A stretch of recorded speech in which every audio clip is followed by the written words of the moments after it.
up, crypto warriors? It's Ultra Crypto back at it again. It's Thursday, the 14th of October, the 14th of January, 2021. Right now, Bitcoin over the past 24 hours have gained back some of the losses that happened earlier this week. Ethereum have been on a little run last 24 hours. Polkadot is up a lot. So if you have a bag of Polkadots, you must be happy right now. I'm not a trader, so I will not be selling or taking profits, so to speak. Litecoin is up over the past 24. Bitcoin Cash, Cardano is trading sideways. Chainlink is pretty much up. Stellar is retracing just a little bit. And Binance Coin is up a little bit over the past 24 hours. Damn, look at Binance Coin, man. Don't you wish you got in back in 2017, 2018 time frame? All right, let's get into it. So we have right here, coming from Bitcoin.com, popular YouTuber Ali Spagnola accidentally got Bitcoin rich, decides to pay it forward. On Wednesday, the popular musician and YouTuber Alicia Dawn Ali Spagnola made a new video and tweeted about how she got accidentally Bitcoin rich after taking a request for her project called Free Paintings after getting a Bitcoin in 2013 and checking her account 8 years later. Spagnola said, "I found out that I am Bitcoin rich. This is my attempt to use it for joy." She got Bitcoin, $50 worth, back in 2013, a whole Bitcoin, and didn't think of anything of it.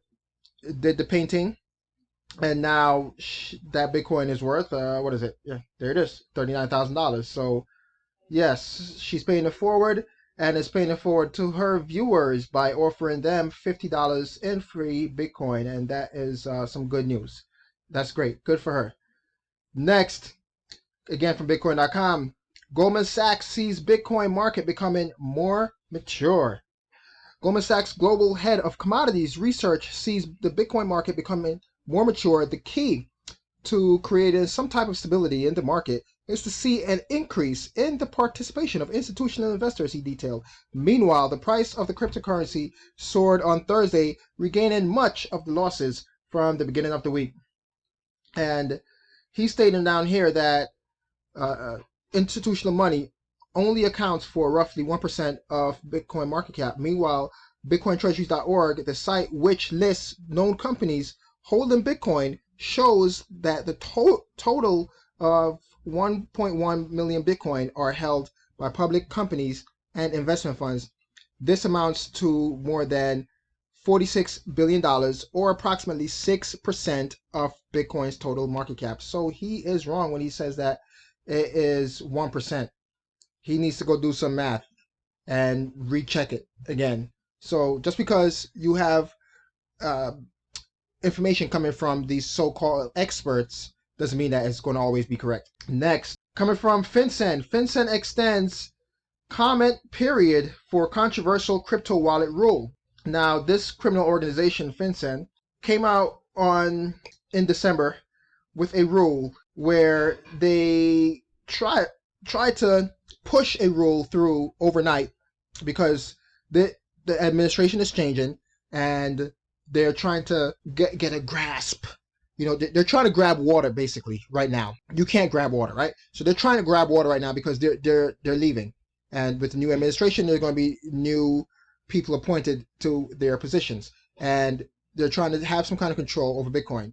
Well, anyway, the financial FinCEN said Thursday it would reopen the proposed rulemaking period for an additional 15 days for its reporting requirements and another 45 days for a requirement on record keeping and counterparty reporting requirements. That's a total of 60 days. That is the required amount by law.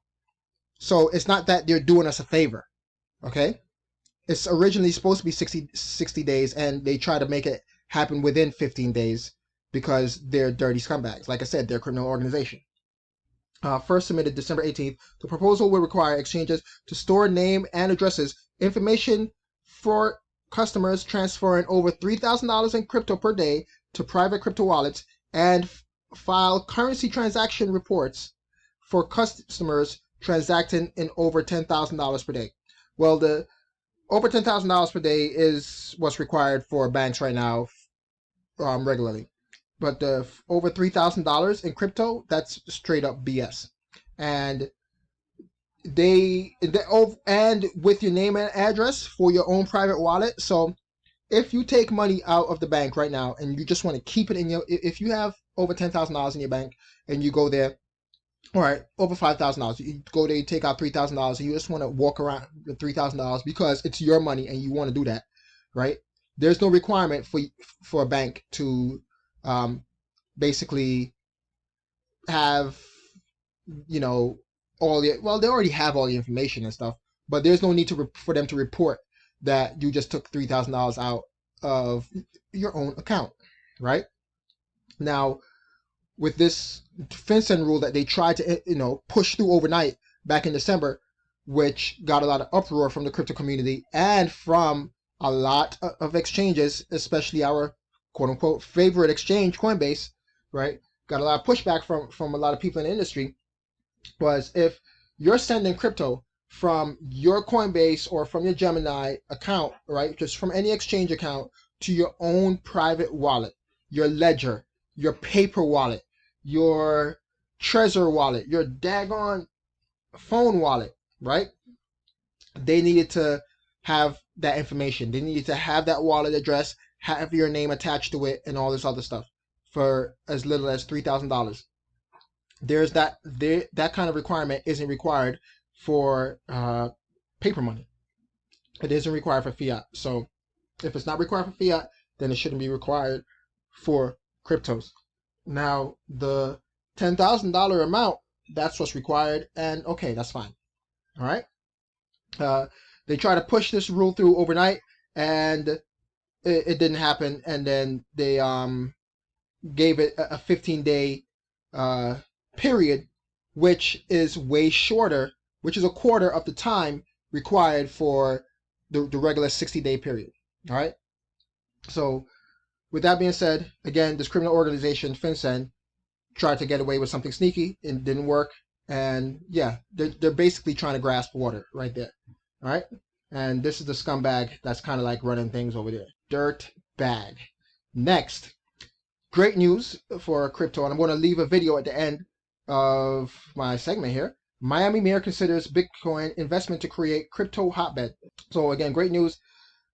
He came out last month in December and tweeted about it, about possibly investing some of Miami's funds, right, into Bitcoin. And it looks like he's going ahead with it, and he's trying to make Miami a hotbed for crypto. The mayor of Miami wants to make his city more appealing to the tech industry by embracing Bitcoin and even investing some government funds into their cryptocurrency. So there you have it, man. Great news, and I'm going to play that video for you guys at the end. But I sped it up to 1.25 times speed, so if you're listening to this or watching this at a faster speed, just be aware of that. Next, just wanted to explain to you guys that these people that are supposed to be looking out for you, or that you quote unquote kind of take advice from, they don't care about you. They only care about themselves and their own pockets, right? So Bitcoin. Cuban said is a store of value that is more religion than solution to any problem. In fact, Cuban previously told Wired he would rather have bananas than Bitcoin because at least as food, bananas have intrinsic value. Now, this is just an excerpt there on a quick Google search on Mark Cuban, and here it is. Mark Cuban says he's been holding crypto for years without selling any. So the same guy that just came out last year in 2020, I think he said this, or is it 2019? Yeah, in 2020, he stated that bananas are better than Bitcoin. However, just a few days ago, he stated that, oh yeah, I had Bitcoin, and I've had it for a long time. Shark Tank host Mark Cuban revealed that he's been holding cryptocurrencies for years without ever diluting the holdings.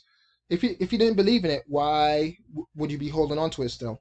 Why would you keep something that you think is worth less than a banana? So, and again, and also remember that he also at the Dallas Mavericks stadium, he accept Bitcoin as a form of payment for tickets and concessions in his own stadium. So he accepts it as a form of payment, and he's been holding it since 2013, 2014. Then why is he going on TV and telling people that it's, worth less than bananas?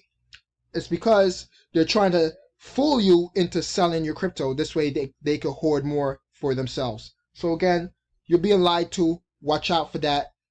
For people like him that have been lying to you on TV, all right, and in the media, and saying that Bitcoin is trash when in fact they've been hoarding it themselves. All right, he can't get charged with manipulating anything, but Jamie Dimon should, though, because he's a scumbag. All right, hello, smash that like, hit that subscribe button, notification bell to get notified when I upload new videos, and stick around for the additional 2 to 3 minutes of the Miami mayor talking about Bitcoin and investing in Bitcoin for his city's future. I'm out. Peace. Showing you Bitcoin again because it hit almost $40,000 earlier this morning, and because the mayor of Miami wants to put some of the city's treasury reserves into Bitcoin. The mayor of Miami is Francis Suarez, and he's with us now. Sir, welcome back to the show. You're putting government money into a very volatile cryptocurrency. You want to explain why you're doing that? Sure. If I would have done it last year, I would have made 200+%. So I would have looked like a genius. But we want to be one of the most crypto forward and technological cities in the country. So we're looking at, number one, creating a regulatory framework that makes us the easiest place in the United States to do business if you're doing it in cryptocurrencies. We're looking at laws from Wyoming, Wisconsin, and New York, a regulatory environment. And we have a tremendous amount of interest in tech right now. So we're looking at a variety of things, from being able to make payments in crypto, in Bitcoin in particular, being able to pay your taxes, being able to pay fees to the city. And then, yes, we are looking at the possibility of diversifying our investment portfolio and having and holding a percentage of our investments in Bitcoin. Is this all part of your move to bring high-tech companies, big tech companies to Miami? I know you've got good weather. I know you've got low taxes. Are you using a Bitcoin investment as a further inducement? It is. I think, the world is watching, and the world is always seeing all the things that cities do. If you're inviting, that's something that cities are benefiting from, like we are. I want the creative and the innovative class to come here and create high-paying jobs for my residents. And certainly there is an enormously large crypto and Bitcoin community, particularly, on social media. And they are carefully watching as these assets become more and more mainstream. The more that organizations like the City of Miami and others mainstream Bitcoin, there's only one direction that the prices are going to go, because we know that the supply of money is limited. It's only going to go up. That gets everybody worried. When anybody says, oh, there's only one direction in which this investment can go, and that is up. I mean, look at the limited supply. It's bound to go up. Your Honor, those could be famous last words, couldn't they? They could be. And certainly if, some government entity decides to try to regulate it out of existence, that's always a threat, and that's always a possibility. But the reality is it's been, although it is volatile, and I will admit that it is, it just dropped a certain percentage. It went down to 36,000. Now it's already back up in almost a week to its high of 41,000. The fact that it is limited, the fact that, other governments use currencies to do a variety of things that have nothing to do necessarily with the exchange of goods, but to implement public policy, I think has made Bitcoin a very attractive investment for many people. Okay, we hear you. Your Honor, thank you very much for being with us, and I'm sure we'll see you again. And we'll again quote the price of Bitcoin and see how you're doing with your investment there. Sir, thanks for joining us. See you soon.